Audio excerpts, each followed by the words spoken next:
Olá, alunos, sejam bem-vindos à Escola do Amor.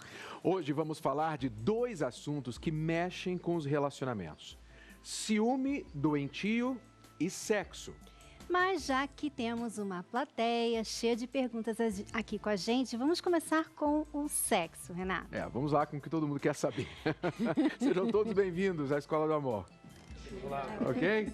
Bom, vocês têm perguntas pra gente, a gente vai tentar responder aqui bem rápido. O assunto é muito vasto, mas vamos ser bem pontuais e ver se a gente consegue responder a pergunta de todos vocês. Vamos começar com a Camila, que tem 21 anos, é solteira e tem uma dúvida. Fala lá, Camila. Oi. Eu gostaria de saber com que frequência que um casal tem que ter relação sexual. O casal tem que procurar o que atende à necessidade dos dois. É muito difícil achar um casal que a frequência é igual para os dois. A frequência, eu digo, a necessidade é igual para os dois. Normalmente um quer mais que o outro. Mas, como em tudo no casamento, você tem que encontrar o meio termo. Então, às vezes ele quer todo dia, ela quer 3 vezes na semana. Então, talvez eles possam concordar aí nas 4 vezes por semana, etc. Então, alguém vai ceder e alguém vai ficar fazendo um pouco de sacrifício para agradar e atingir o equilíbrio no relacionamento. Bom, vamos à próxima pergunta, que é do Marcos. Ele é casado há 16 anos. Pode falar, Marcos. Às vezes a gente marca para sair, para ter um momento só nosso. Nós temos um filho pequeno. E bate aquele remorso. E o que fazer com isso daí? Eu acho que uma maneira de lidar com esse remorso é você entender que quando você está cuidando do seu casamento, você está cuidando dos seus filhos. Os seus filhos precisam que vocês estejam bem. Então, ainda que a criança possa até chorar e falar: não, mamãe, papai vai me deixar não vale, não é justo. Exato, ela não vai entender a necessidade daquilo, mas ela precisa respeitar, e você entende que aquilo ali é também uma forma de cuidar dos filhos, porque o casamento bom vai fazer bem para os filhos. Ok, obrigado. Bom, antes de continuarmos com as perguntas aqui da nossa plateia, nós vamos à pergunta agora do Fábio Porchat. O que será que vem por aí, hein, Fábio? Cris, Renata, tudo bem com vocês? Tô pra me casar agora, hein? Então quero dúvidas de casamento aí pra saber daqui pra frente. Porque eu sei que o sexo é uma coisa muito importante para um casal, mas no começo da relação é tudo muito animado. Mas eu queria entender assim, ao longo do casamento, depois de muito tempo, o sexo perde a importância? Ele perde a força? Ele já deixa de ser tão importante numa escala de 0 a 10 para o relacionamento ou não? Bom, parabéns aí pelo casamento, Fábio. Esperamos que você leia Casamento Blindado. Acho que a gente deu para ele quando a gente foi no programa, né? Espero que você tenha lido o Casamento Blindado e a futura esposa também.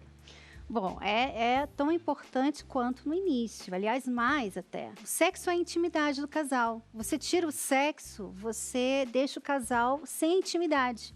Começa a ficar só uma amizade, né? Então, é importante sim, e isso vai depender do casal, na verdade, fazer isso importante, né? O sexo não é só troca de fluidos corporais. O sexo é uma troca emocional, é uma troca afetiva, emocional, uma troca física, é uma troca de mentes, de pensamentos, porque você está comunicando ali o que você pensa, o que você sente a respeito da outra pessoa, e também é uma troca até espiritual, porque você está ali, através daquele ato, você está transmitindo a sua fidelidade, o seu plano de vida, o seu compromisso para com aquela pessoa. Então é muito mais do que um ato físico. É impossível uma pessoa ter o sexo com uma prostituta, por exemplo, e ter a mesma experiência que tem com seu marido, com a sua esposa. Então é muito mais do que físico. Então a importância, portanto, ao longo do casamento, ela sempre se mantém. Como a Cristiane falou, a probabilidade é que aumente, que melhore, porque quanto melhor vocês estão ajustados, então melhor essa experiência vai ser ao longo dos anos. Tá bom, Fábio? Um sucesso grande para você no seu casamento. Bom, a Mili está aqui, ela está casada há 8 anos e tem uma pergunta pra gente. Manda lá, Mili. Meu marido vai fazer ginástica às 6 horas da manhã e às vezes eu peço para ele a gente fazer amor uma noite antes. E ele fala que não, que tem que ter disposição para ginástica pela manhã. O que eu devo responder nisso? Olha, eu me lembro de ter visto uma pesquisa recentemente que isso aí é um mito. Eu faria um teste com ele. Eu diria para ele o seguinte: olha, vamos fazer o seguinte, A gente vai fazer uma noite, você vai para academia no dia seguinte, e outra noite a gente não vai fazer. Você me diz qual foi a melhor. Faz um teste, porque eu acho que isso é um mito. Bom, agora é a vez da Carolina. Ela tem 18 anos, não é casada, é solteira, né, Carolina? Isso. Qual a sua pergunta? Então, eu gostaria de saber se a distância pode esfriar um relacionamento. Pode sim esfriar um relacionamento. Vocês têm que manter o relacionamento muito mais do que se vocês estivessem namorando pessoalmente, né? Porque você tem que conversar mais, vocês têm que estar mais ligados no que está acontecendo na vida do outro. Então, não é ideal. Né? Nós sempre falamos aqui que se você está num relacionamento à distância, tem que haver um objetivo. Olha, vai ser até esse dia, vai ser até esse ano, vai ser até esse tempo aqui, porque se for assim indeterminadamente, fica difícil realmente. O né? problema do relacionamento à distância é a indefinição dessa distância, de quanto tempo vocês vão ficar separados. Vamos à pergunta agora da Fernanda.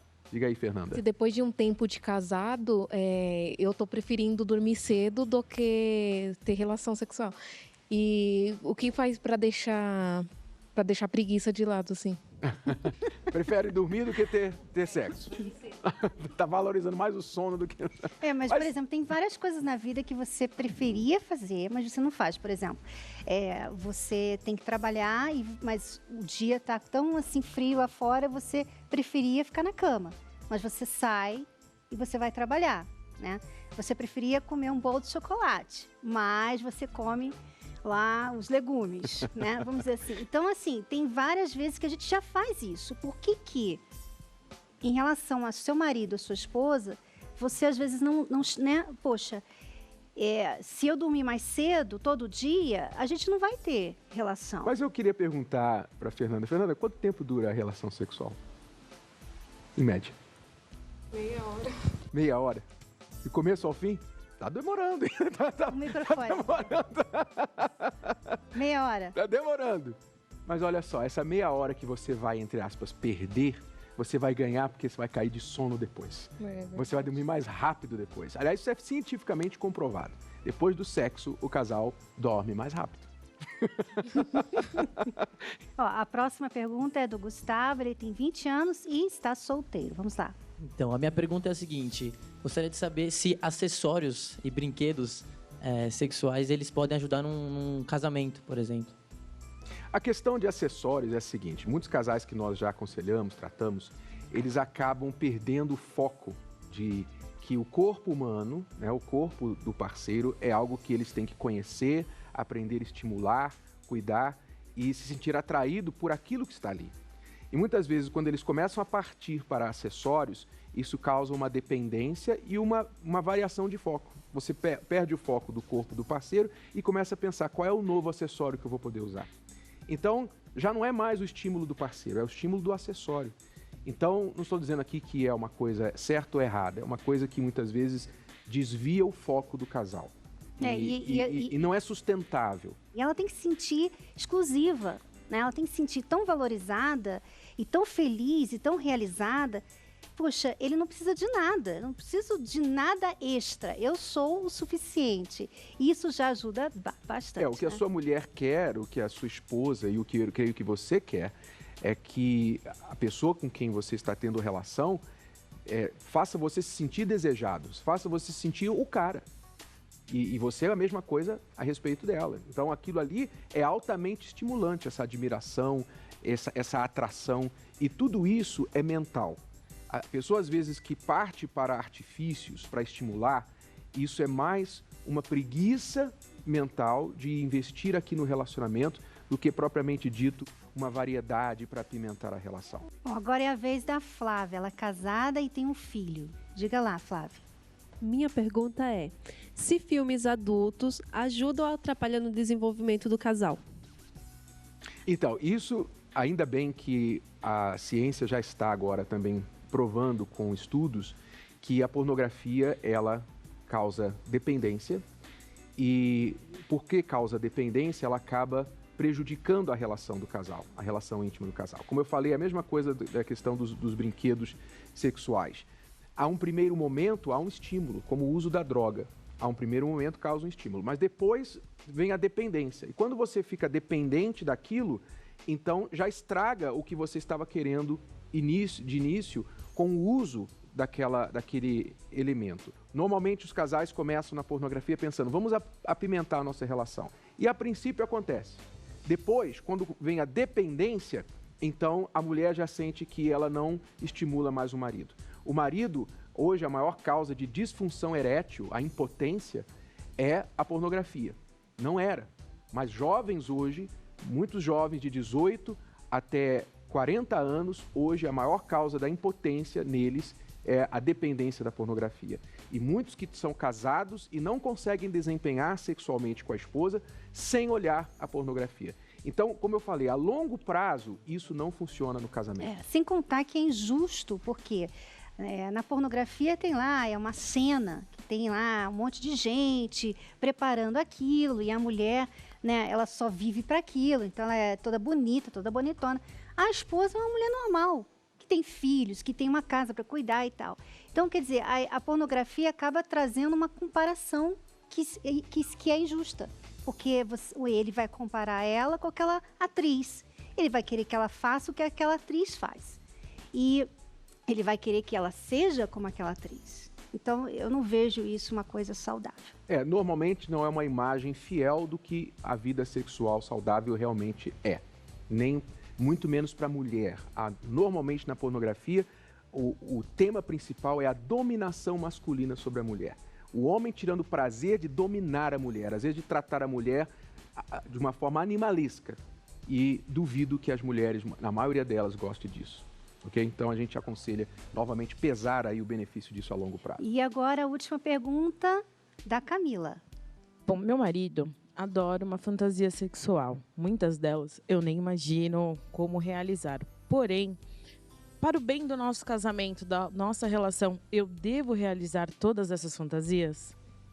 A gente não sabe quais, porque é difícil responder se todas, né? Mas não vemos problema do casal ter fantasias que envolvam os dois, não é? Eu não preciso fantasiar olhando uma outra mulher, eu posso fantasiar pensando na minha esposa.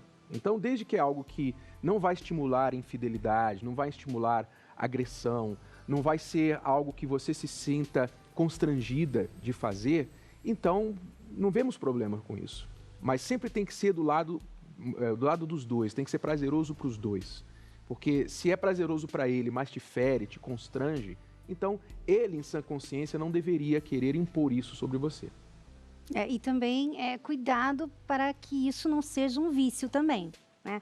Que toda vez tem que ter uma fantasia, quer dizer, acaba passando outra imagem, outra mensagem, até para você, que, peraí, eu não sou o suficiente, será que o normal, né, o arroz com feijão não é bom mais? Tem que ter coisas a mais, né? Tem que estar pensando em outras coisas.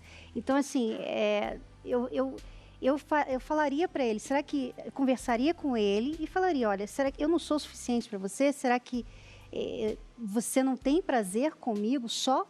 Tem que ter mais coisas? Né? Porque o sexo é muito simples, né, Renato? E as pessoas estão complicando cada vez mais. E quanto mais você complica, mais difícil ele fica, mais, assim, ele deixa de ser aquele momento especial do casal, né? Aquela intimidade que o casal tem, para ser uma coisa assim que você fica com as dúvidas, fica um tabu, fica aquela, será que isso é certo? Eu não me sinto bem, o que ele está falando, por que ele pensa assim, por que ele quer isso? Quer dizer, acaba tirando foco. O grande problema que eu vejo, Cristiane, é que a maioria dos casais não conversa sobre sexo. A maioria dos casais pega informação sobre sexo em outras fontes. Mal conhece a esposa, mal conhece o marido e quer muitas vezes imitar o que vê aí fora, na cultura aí fora. Então, quando você não entende bem uma coisa, é muito fácil você errar sobre ela. E é por isso que a gente encoraja a educação apropriada sobre o sexo, para que isso deixe de ser um tabu para a maioria dos casais. Então, essa conversa, esse entendimento do que faz bem a vocês e que você não precisa ficar importando modinhas e coisas que outros estão fazendo, que aparentemente é bom, mas nem sempre é o que seu parceiro gosta, Então, é importante entender para você não tropeçar e fazer disso um problema na sua vida sexual. Foi por isso que nós fizemos uma palestra sobre isso, chamada Sexo em um Casamento Blindado.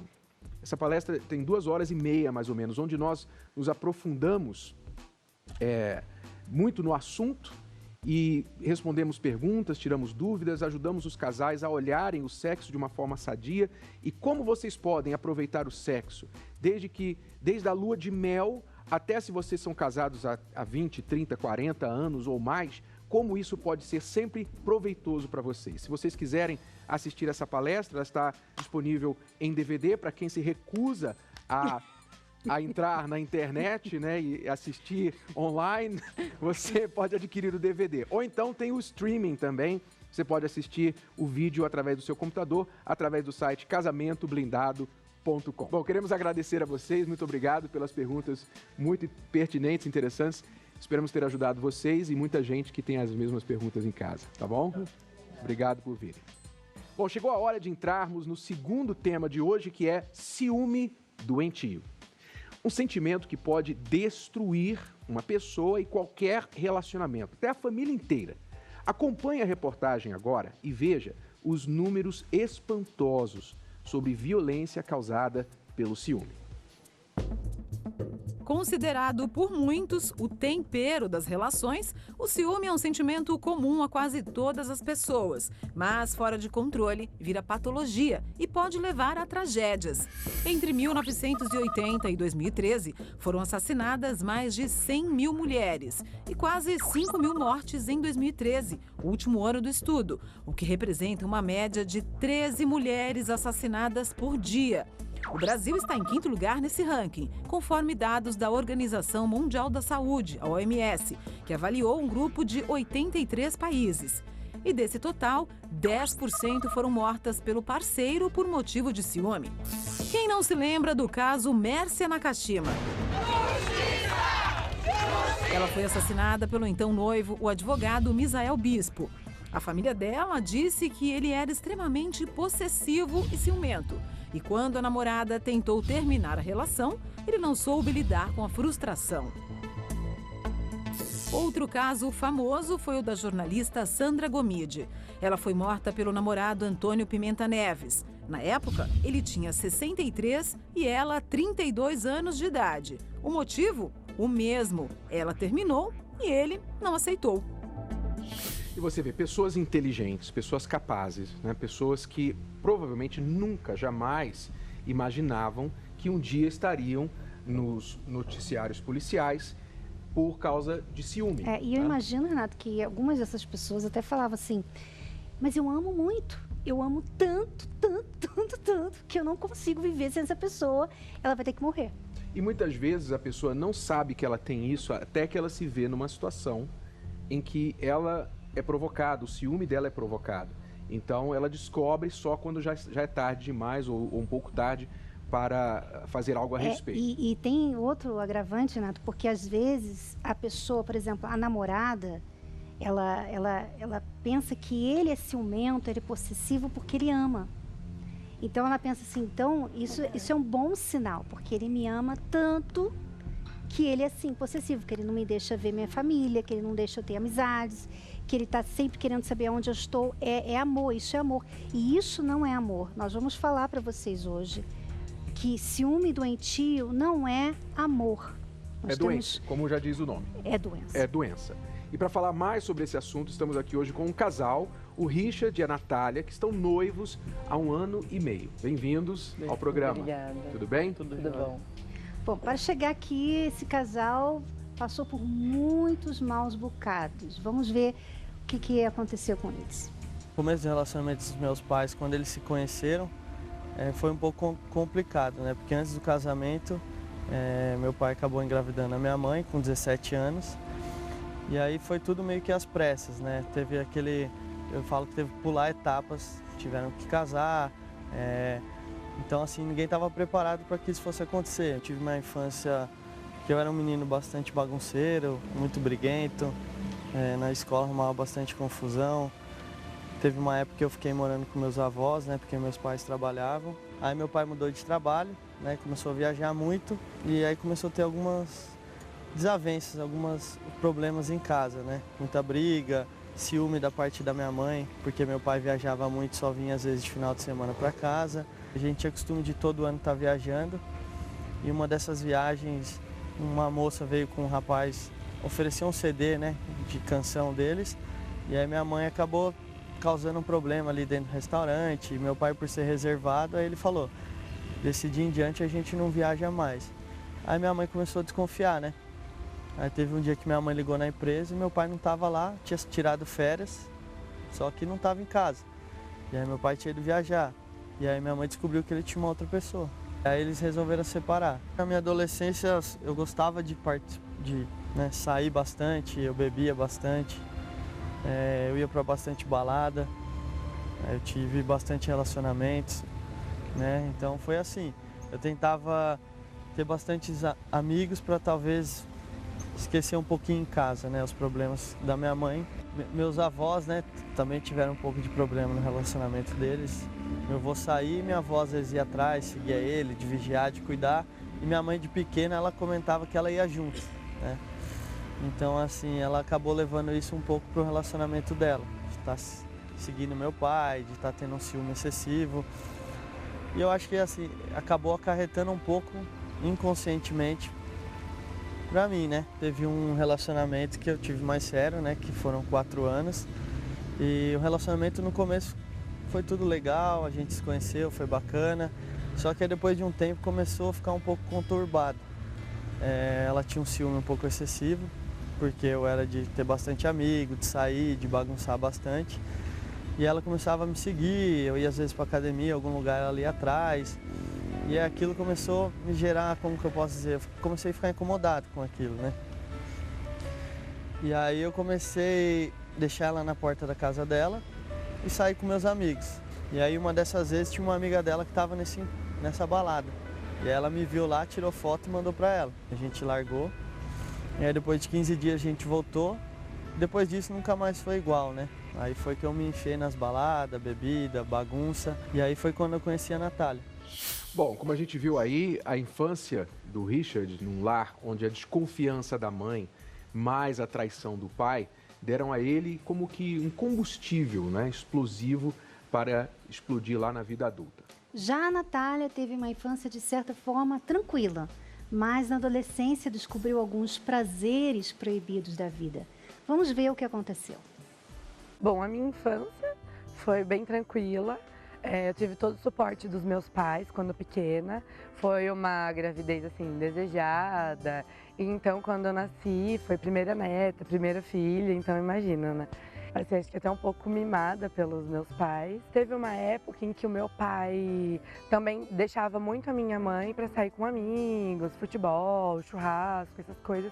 E eu e minha mãe a gente ficava bastante sozinha. As brigas que eu cheguei a presenciar foi mais por esse motivo mesmo, do meu pai sair, a minha mãe querer a presença. A partir de uns 15 anos que eu comecei a querer sair, comecei com as amizades, né? E aí eu comecei a falar, não, agora eu sou dona do meu nariz e eu posso fazer o que eu quiser. Minha mãe falava, não, Natália, você não vai sair. Aí eu chegava no meu pai e falava assim, pai, a mãe não deixou eu sair. Aí ele falava, não, eu deixo você sair. Então começou a ter conflito até no relacionamento deles por causa da minha pessoa, assim, de querer colocar um contra o outro. A partir dos meus 16 anos eu comecei a beber, comecei a conhecer esse outro mundo, né? Eu chegava a ficar com meninos nas baladas, assim, às vezes sem nem ter o mesmo conhecimento de quem era. Eu não cheguei a namorar ninguém antes, era só alguns casos, mas não cheguei a gostar ao ponto de começar um namoro. Com 18 anos eu conheci o Richard e de primeiro momento assim eu já me interessei nele, já vi que ali a gente podia ter alguma coisa a mais. Bom, então a Natália curtiu, ficou com alguns rapazes, experimentou algumas coisas na adolescência, mas saiu ilesa no final. Aí lá no início de 2012, numa festa, ela conheceu o Richard. E aí começava uma história de amor bem conturbada, não é mesmo? É verdade. Conta pra gente, como é que foi o início? Bom, no começo foi lindo porque a atração física, né, de primeiro. Então a gente bateu o olho, se gostou, tinha amigos em comuns e a gente se conheceu. E aí foi que a gente começou a ficar. E aí foi que a gente falou, não, a gente se gosta e vai começar então a namorar.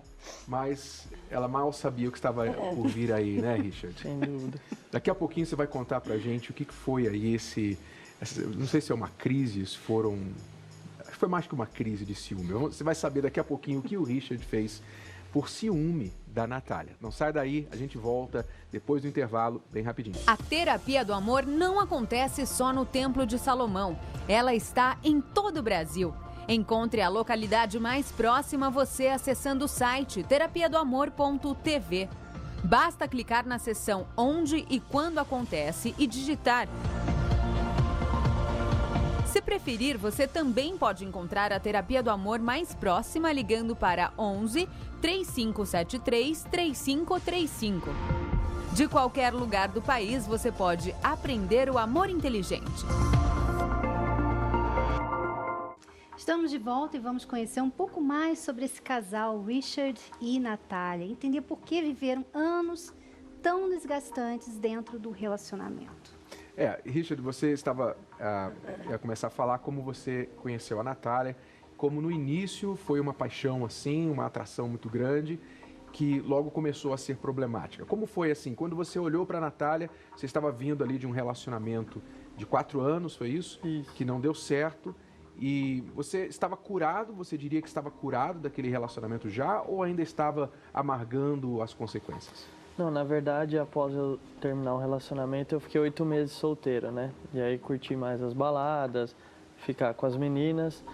Eu falo que assim, eu me encantei pela Natália, mas estruturalmente eu não estava preparado para entrar em um novo relacionamento, né? Aí depois de um tempo a gente se assumiu, começamos a namorar, e aí foi onde eu comecei a mostrar esse lado um pouco mais que eu entendia que era protetor, mas que aos poucos foi se tornando um ciúme doentio. Esse início de relacionamento para você, Natália, você gostou logo desse lado bom e não percebeu que tinha nada assim ruim vindo à frente? De começo não. Até que a gente começou a namorar em novembro e em janeiro eu fui fazer uma viagem com os meus pais e era um lugar assim umas 4 horas daqui. E aí eu falei que eu iria e tudo mais. E aí o Richard, eu já estava na viagem e ele falou, não, eu tô pegando um transporte, tô indo aí ver. E ele foi sem saber nada, assim, os meus pais. Nesse dia eu já fiquei assim, nossa, mas assim, acho que ele tá gostando mesmo, sabe? Mas mal eu sabia o que ia vir por aí. Aí você apareceu lá na viagem, né? Apareci, aí eu fui E até os seus lá. pais não ficaram achando isso estranho, não? Dele aparecer assim do nada? Como assim, a gente tava conhecendo ele, falou, ainda lembro que uma tia minha falou, Natália, esse rapaz gosta mesmo de você, viu? É sério, é coisa séria, né? Ele quer casar mesmo com você, porque olha de onde ele veio, não te deixou viajar sozinha. Mas mal eu sabia que por aí viria muito mais coisas. O que foi? Foi já uma preocupação? Quem que ela vai ver lá? Com quem ela está? Na verdade, foi um pouco quando eu conversando com ela pela internet, ela falou que tinha umas primas, tinha uns amigos lá e tal. E aí já começa a imaginar algumas coisas, né? Pô, vai sair com o pessoal de lá, não sei quem são os rapazes ou as amigas que estão lá, então é melhor eu ir para tomar conta dela, né? Marcar o território, né? Isso. E é engraçado, eu notei que você falou ali na sua história, lá de trás, né? Os seus pais, até os seus avós, que a sua avó já corria atrás do seu avô. Sua mãe corria atrás do seu pai. E você, eu não sei se você gostava disso ou achava meio estranho sua mãe fazer isso, mas você começou a fazer o mesmo com a Natália. Na verdade, eu era contra, né? Eu sempre tentei ser reservado, mas eu falo que os ciúmes é um negócio complicado. A hora que a gente vê, a gente já fez, né? E aí, para voltar atrás, é um pouco mais difícil. Então, a hora que eu me pegava, eu já tinha feito de ir atrás, de seguir, de vigiar. E Richard, você chegou lá nesse dia, né, nesse passeio que ela teve com os pais, chegou lá e qual era o seu comportamento, assim? Você disfarçava esse ciúme que você tinha? Eu disfarçava porque, assim, como estava só entre famílias ali, né, só os tios, parentes próximos, Isso não tem eu ficava tranquilo, né, e de momento eu já tive uma afinidade com meu sogro legal. Então, assim, a gente brincava, foi bem legal. Como ela não tinha contato com pessoas externas, para mim era tranquilo. E os amigos que ela falou? Então, tinha alguns amigos lá, só que ela começou a não sair, porque ela falava, vamos sair? Eu falava, ah, não, tô cansado, prefiro ficar. Ah, então você não deixava ela sair, mas disfarçadamente. Sim. Porque ela não ia sair sem você. Você veio lá de longe, puxa, né? Uhum. Aham. Enfrentou, né? Tudo que enfrentou para estar lá, então. Tá, esse aí foi o primeiro sinalzinho que você não viu. E aí, depois disso? E aí, depois disso, isso foi em janeiro, né? Então, 2 meses a gente tinha de namoro. E daí, depois disso, já veio em fevereiro que eu fui me matricular na universidade. O Richard, como é uns anos mais velho, ele já tinha feito a faculdade dele. E eu falei, bom, comentei com ele, quero fazer faculdade, acho legal. E aí ele falou assim, não, deu maior apoio. E para te apoiar ainda mais, eu vou fazer a faculdade junto com você. Daí eu até comentei com a minha mãe, falei, nossa, que legal, né? Vou ter um apoio para estudar e tudo mais. Mas não foi bem assim que aconteceu. Você não tinha nem um pouquinho assim de desconfiança que ele estava querendo te vigiar? Porque assim, o Richard, pra falar, ele é uma pessoa muito doce, assim, então nem desconfiava. Olhava assim e falava, imagina, não é por causa disso, né? E foi logo no mês seguinte, depois da viagem, foi acontecendo esses episódios, assim. Quer dizer, você se matriculou na mesma faculdade dela. No mesmo curso. Pra quê? Pra vigiá-la na faculdade? Inicialmente, essa era a ideia, né? Tá vigiando, ou até mesmo tá ajudando, porque era um curso próximo ao que eu tinha feito. Só que aí, aos poucos, as coisas foram perdendo rumo, né? Eu fui perdendo, vamos dizer, o controle ali. Ai, tô animada pra aula de hoje. A gente deu sorte com o grupo que a gente pegou, né? Na apresentação. Tomara que dê tudo certo. Ó, escuta aqui, Natália. Eu não quero ver você de conversa com aqueles meninos da sala, entendeu? Que meninos? O Fábio e a turminha dele. Não quero. Você tá viajando. Eu tô falando muito sério. Você vai chegar, sentar, não vai olhar pro lado nem conversar com ninguém. Eu vou sentar atrás de você. Se eu ver alguma coisa que me desagrada, eu vou fazer um escândalo. E aí a vergonha vai ser maior ainda pra você. Você que sabe. Que exagero, Richard. Aí você começou a notar que tinha um problema, Natália? Não, aí foi aí que eu falei, tá alguma coisa acontecendo e não tá legal, né? Mas mesmo assim, eu quis insistir nesse relacionamento, né? Aí como é que era lá na sala de aula? Você sentada, ele atrás de você não podia olhar para o lado? Não. Eu tinha que sentar, prestar atenção literalmente assim na aula, né? E o engraçado, como ele tinha feito um curso muito parecido de faculdade, ele sabia tudo. E eu pensava, por que ele tá aqui na faculdade? Ele já sabe. Sabe mais até que o professor que tá falando lá na frente. E a roupa também era, nossa, muito difícil, porque ele falava, você não precisa ir arrumada na faculdade. Então, quer dizer, todas as outras meninas estavam arrumadas e eu, se pudesse ir de burca na faculdade, ele colocaria e era assim que tinha que ir. Feia, né? E você aceitava isso numa boa ou você começava a também confrontá-lo? Eu, de início, não aceitei. Comecei a brigar, ele discutia, eu também discutia, gritava, eu também gritava. Só que como é homem, né, então a gente acaba se ferindo mais, mulher, né? Então eu comecei também a ficar um pouco mais retraída, com medo do que ele podia fazer. E então, depois disso, que eu comecei a ver que não dava certo eu discutir com ele, eu achava que também me impondo ia dar certo, mas aí eu piorava a situação. Então eu comecei a ficar mais quieta daí e com medo. Então vocês eram aqueles casaizinhos de barraco, assim? Sim. Na frente de todo mundo? Na frente de todo mundo. Na faculdade, então, o pessoal da sala presenciou umas 2, 3 vezes do Richard sair gritando, de pegar minha bolsa e jogar no chão, blusa, as minhas coisas, eu ter que sair atrás dele, chorando. Dessa forma que a gente convivia lá dentro. E você ainda assim achava que isso era amor? Ainda assim. Tava tão cega. E você não tinha controle? Você não tinha vergonha dessas cenas que aconteciam? Então, na hora que eu praticava, não, porque subia um nervoso ali, né, que a gente fica cego. Porém, no outro dia eu falava, como que eu vou pra classe agora? Vão achar que eu sou louco, né?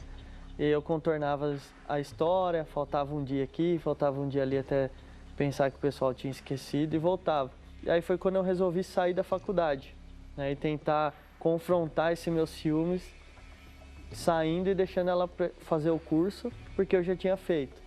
E aí foi piorando as coisas. E como foi pra você sair e deixá-la lá, sabendo que tinha lá rapazes e tal? Como foi pra você essa decisão? No começo, quando eu tomei a decisão, foi uma atitude que eu falo, nossa, maravilhosa, né? A melhor coisa que eu tô fazendo, vou deixar ela estudar, vai dar tudo certo.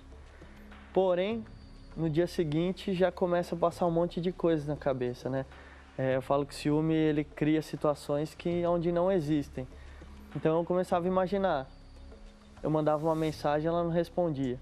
Por que demorou para responder? Ou por que não está respondendo? Tem alguma coisa errada aí. E aquilo, eu dentro da minha casa, começou a tornar algo sufocante. Até que chegou um dia que ela teve uma feira, né, de eventos da faculdade. E aí o pessoal postou uma foto do grupo lá e foi pro Facebook. E aí eu vi a foto. E aí quando eu vi aquela foto, eu peguei o telefone e liguei para ela insistentemente. E ela não atendia. Aí eu mandei uma mensagem, você atende ou tá tudo terminado. E ela atendeu e aí eu falei para ela, você pode pegar suas coisas e sair dessa feira que aí você não vai ficar. Você é um babaca, hein, Richard? Por que tava posando pra foto, hein? Já não disse que eu não quero te ver do lado desse povo? Era o meu grupo do trabalho. Você quer que eu faça o quê? Que eu desista da faculdade? É isso? Eu acho que seria bom mesmo. Você não se importa comigo, né? Você só pensa nesse ciúme doentio que você tem. Egoísta! É isso que você é, um egoísta! Ciúme doentio! Ciúme doentio! Já te falei 1000 vezes pra você não fazer essas coisas e você insiste em fazer. Chega! Eu quero ir pra casa. Vamos! Eu quero ir pra casa. Depois desse episódio, eu falei, não, eu não quero mais fazer a faculdade, porque isso está me trazendo muitos problemas. A faculdade estava trazendo problema, não o relacionamento. Pois é. E não terminei. Terminei a faculdade, não terminei o relacionamento, achando que, acabou agora, né? Não tem faculdade. E não, continuou os problemas de ciúmes mesmo assim. Quer dizer, e sem saber, talvez na altura, que você estava dando a ele ainda mais poder nessa relação, né? Um poder que ele já tinha indevido, que não era sadio sobre você, de te controlar. Agora você desiste da faculdade para ficar com ele. Quer dizer, mais ainda ele se sente poderoso na relação. E a gente quer deixar aqui a dica, através da história da Natália e do Richard, que quando há medo na relação, não pode haver amor. É impossível. Essas duas coisas não combinam. Amor e medo. Amor e controle. Não combina. Porque quando você ama uma pessoa, você então... Um dos prazeres do amor é saber que esta pessoa com quem você está, ela é livre para escolher qualquer outra pessoa na face da terra, mas ela escolhe você. Isso é um sentimento de amor. Eu sei que a Cristiane pode estar com outros, mas ela escolhe estar comigo. Isso é amor. Eu dou a ela essa liberdade, ela tem essa liberdade, mas ela escolhe, ela abre mão dessa liberdade para ser fiel a mim. Então amor é isso. Agora, quando você tem que controlar uma pessoa para ter certeza que ela não vai estar com nenhuma outra, então isso não é amor, isso é insegurança, isso é medo. E amor e medo não combinam. Isso diz que você tem o problema.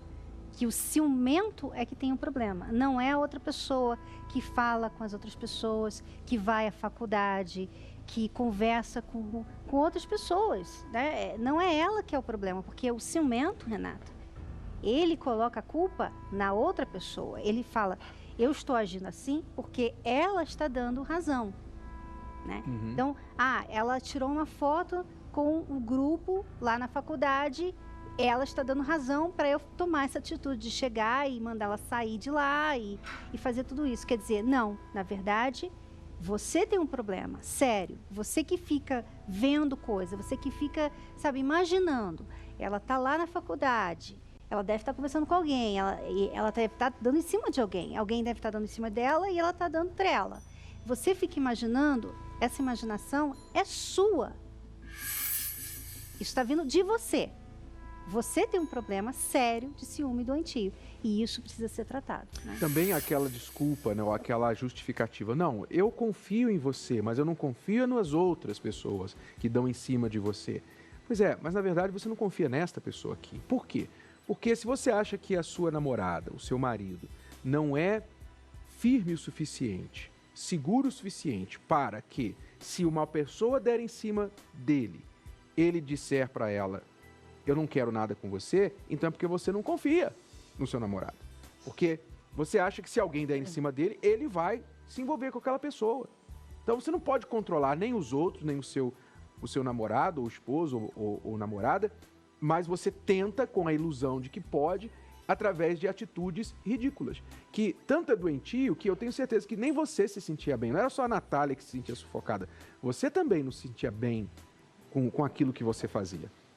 Depois que eu praticava, eu me sentia incomodado, né? Era algo que você olhava e falava, nossa, que vergonha. É importante falar aqui que não é que você era uma pessoa má. Você não era uma pessoa má.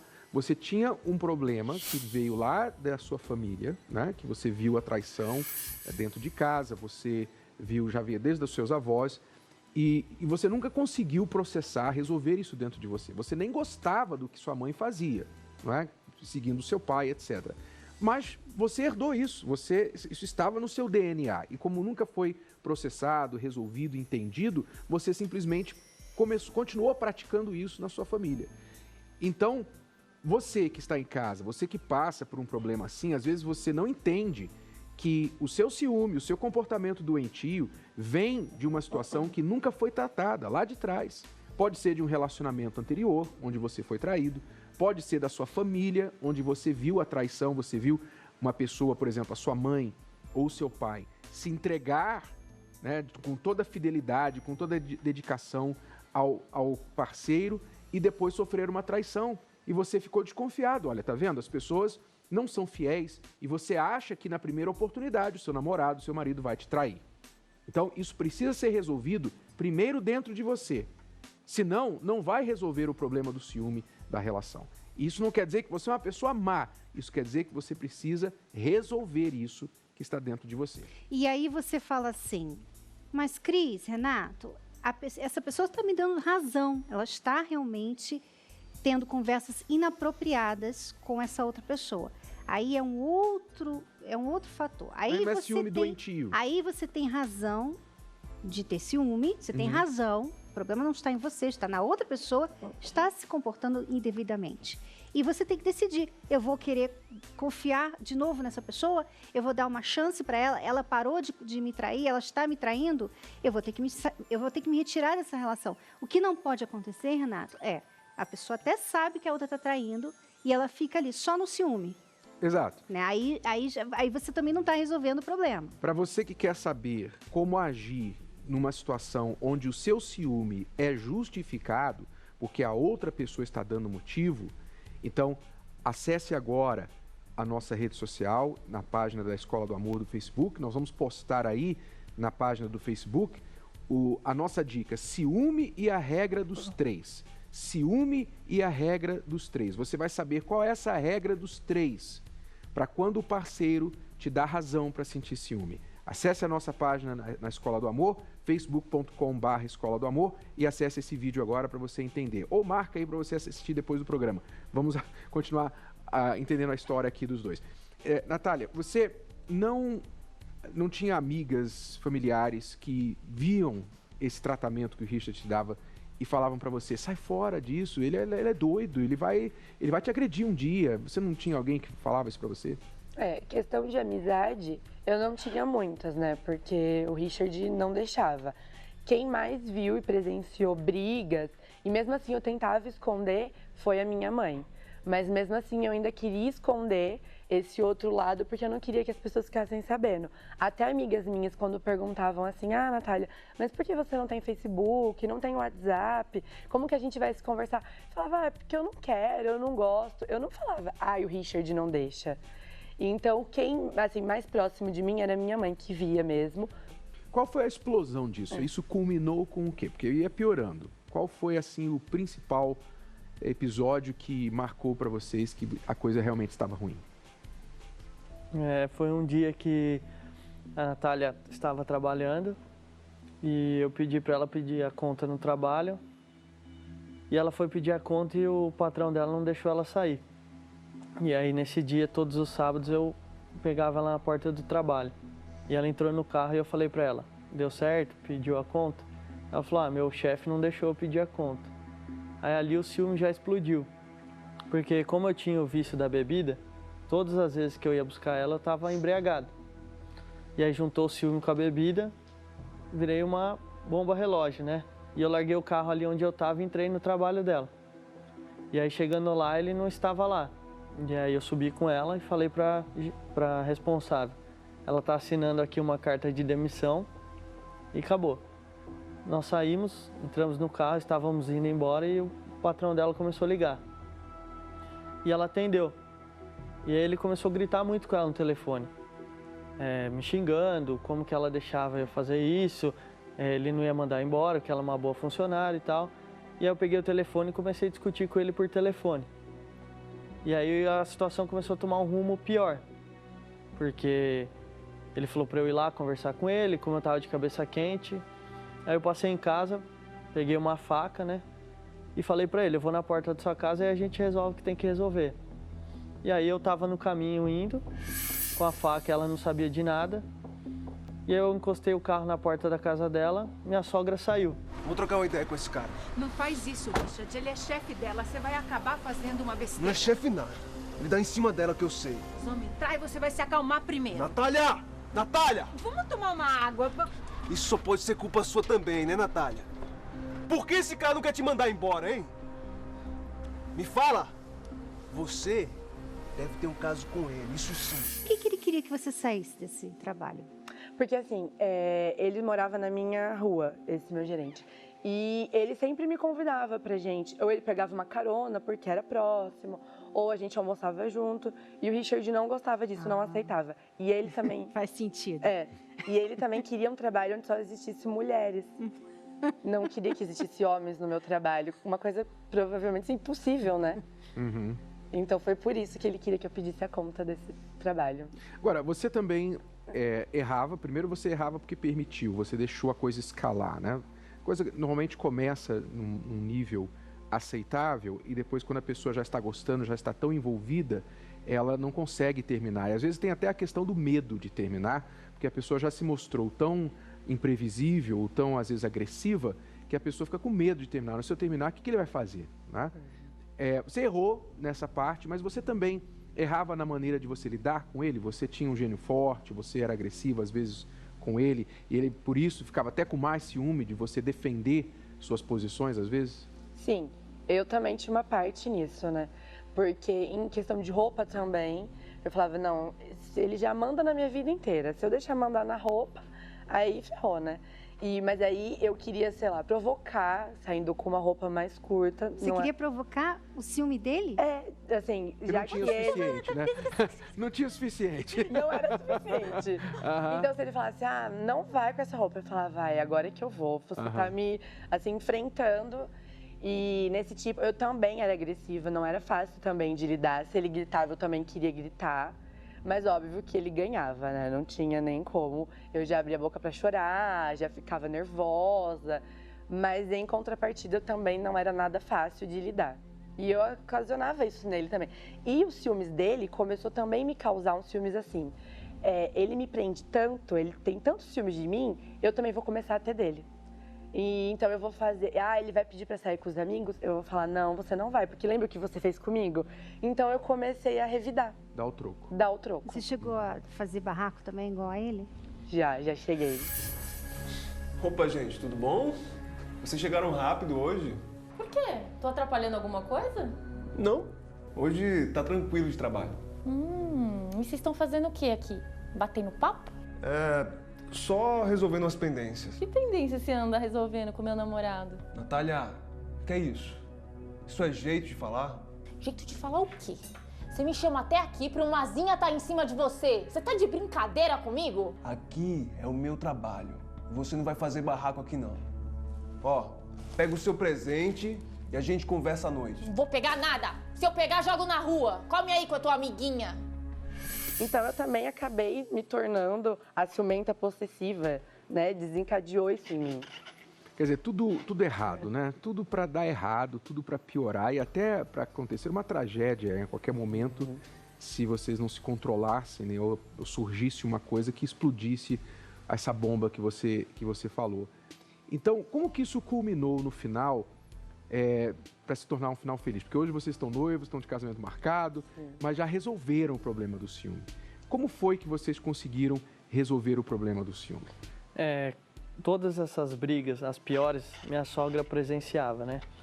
E como ela ia na terapia, fazia parte das palestras, das reuniões, ela começou a ver que ali era uma solução para o nosso relacionamento dar certo ou não.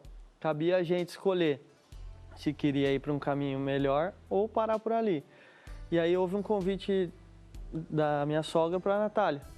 E a Natália aceitou, foi na primeira reunião e ela veio, né, toda delicada, me convidar.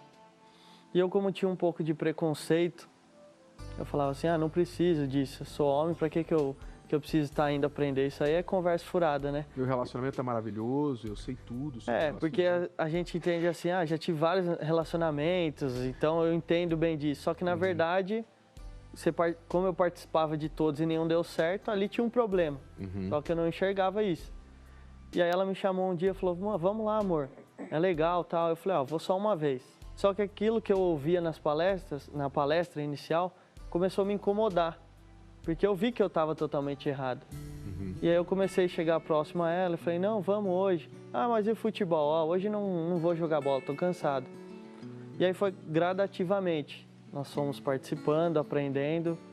E hoje, né, tá de uma forma totalmente diferente. E depois da palestra, quando eles começaram, né, a participar, começaram a colocar em prática tudo que eles vivenciam lá, é outro casal. Hoje em dia eu falo que algumas coisas assim eles me ensinam, porque eu falo que pela maturidade, assim, como são jovens, muito jovens, né? Tem muita coisa para viver, mas eles assim acabam ensinando no dia a dia, o jeito que um trata o outro, o respeito, a forma que um acaba sendo companheiro do outro, dando apoio, porque antes não existia o apoio, existia toda hora um podava o outro, né? Isso não pode, isso eu não gosto. Então começou a ter esse respeito, começou a ter essa coisa de companheirismo. E era engraçado que quando vocês falavam, nossa, encaixava muito, parecia que estava falando da nossa vida. Então é isso que a gente acaba se prendendo mais, falando, nossa, isso também aconteceu com outras pessoas, deram certo, porque não com a gente pode dar certo. Quem mudou primeiro dos dois, depois que começaram a vir nas palestras? Eu falo que eu mudei primeiro porque eu precisava um pouco mais, né? Eu acho que a minha mudança foi mais vista, porque eu era aquele rapaz doente ali, tinha um ciúme possessivo. Então, gradativamente eu fui mudando. O que eu falo não é fácil, né? Demora, a gente aprende algo, pratica, aí vai lá, erra, começa de novo. E foi assim que a gente chegou. O que foi mais difícil para você mudar e como que você conseguiu mudar? Teve alguma dica assim que te ajudou mais? Eu falo que uma palestra que vocês comentaram a respeito de a cura, né? Cura interior. Se curar, se transformar, tirar aquela insegurança às vezes que nós tínhamos para fazer o outro feliz, né? E foi assim, porque eu era um rapaz que era muito emocional. E eu comecei a usar mais a razão, né? Que é o que vocês ensinam, que é o amor inteligente. Foi através disso que eu comecei a observar e mudar. Então, mudou, por exemplo, hoje você não tenta mais controlar a roupa dela, ela pode usar celular, redes sociais, etc. Isso mudou? Vocês têm essa liberdade, essa combinação hoje? Hoje nós temos. É até engraçado que às vezes ela tem confraternização da empresa e ela fala, acho que eu não vou ficar. Eu falo, não, vai, eu te levo, apoio, ela está participando, ela está indo, porque aquela insegurança que eu tinha antes, hoje não tem mais, né? Eu confio nela. Eu sei que ela está ao meu lado porque ela me ama. Eu falo que aqueles laços que eu tinha lá atrás foram quebrados, né? Hoje é totalmente diferente. Hoje eu falo que a gente até serve de exemplos para outros casais. Natália, em quanto tempo você, vindo nas palestras junto com o Richard, quanto tempo você começou a ver mudanças no relacionamento de vocês? Olha, eu acho que de uns 4 meses em diante, assim, que eu já comecei a notar mudanças nele. Em tudo. Não era só em mim, então, era também nele. Eu, às vezes, numa roupa, numa atitude, eu falava, nossa, que engraçado. Se fosse antigamente, ele reagiria totalmente diferente. Eu também mudei interiormente. Eu comecei a me cuidar, a me tratar, né, porque eu também precisava. E aí, isso foi se externando, porque, né, quando a gente começa interior, a outra pessoa vai vendo por fora. E foi assim que também aconteceu com ele. O que mudou em você? Em mim, o principal que eu falo foi também a autoconfiança. Porque eu, assim, tinha um problema de inferioridade tremendo. Eu me achava inferior a outras mulheres, a tudo. Então, e até li no livro sobre a autoconfiança que vem da gente mesmo, aquele negócio. Não, eu posso, eu consigo. Eu comecei a trabalhar isso em mim e eu deixei de ser uma pessoa problemática. E comecei a ter essa autoconfiança dentro de mim. Isso foi a principal mudança minha. É porque antes você, quando provocava o Richard com as roupas que você usava, na verdade, você não estava querendo só provocar, você estava querendo chamar a atenção, porque dentro de você, você se achava inferior às outras mulheres. Sim, era uma questão também de se eu visse uma mulher bonita, eu falava, nossa, eu não posso deixar ele notar, ver, porque senão ele vai querer, então eu tenho que ser o centro das atenções. Eu tenho que ser mais sexy que ela. Sim, mais sexy, mais sedutora, né? E a intenção não era, na verdade, chamar a atenção de outros homens, mas era pra ele. É, porque você estava competindo com todas as outras mulheres, né? E se a gente for competir com mulher bonita, a gente tá... Já era. Não tem como. Já era. Bom, vocês veem então, alunos, que é possível reconstruir a relação, não é? Você que está aí sofrendo, o seu relacionamento está morrendo aos poucos, sufocado por um ciúme. Você que é o ciumento, você que é a ciumenta, você está se sufocando também, além de estar sufocando o outro. Porque o seu controle, a sua forma de tentar dominar a outra pessoa, impedir que a outra pessoa tenha liberdade normal, natural de qualquer ser humano, sufoca ela, mas também sufoca você. E a grande pena, né, a grande dó é que vocês são um casal que se amam, como a Natália e o Richard, mas não estão conseguindo ficar juntos. Tudo por causa do ciúme doentio. Mas tem cura. Eles descobriram essa cura, mas eles precisaram de ajuda.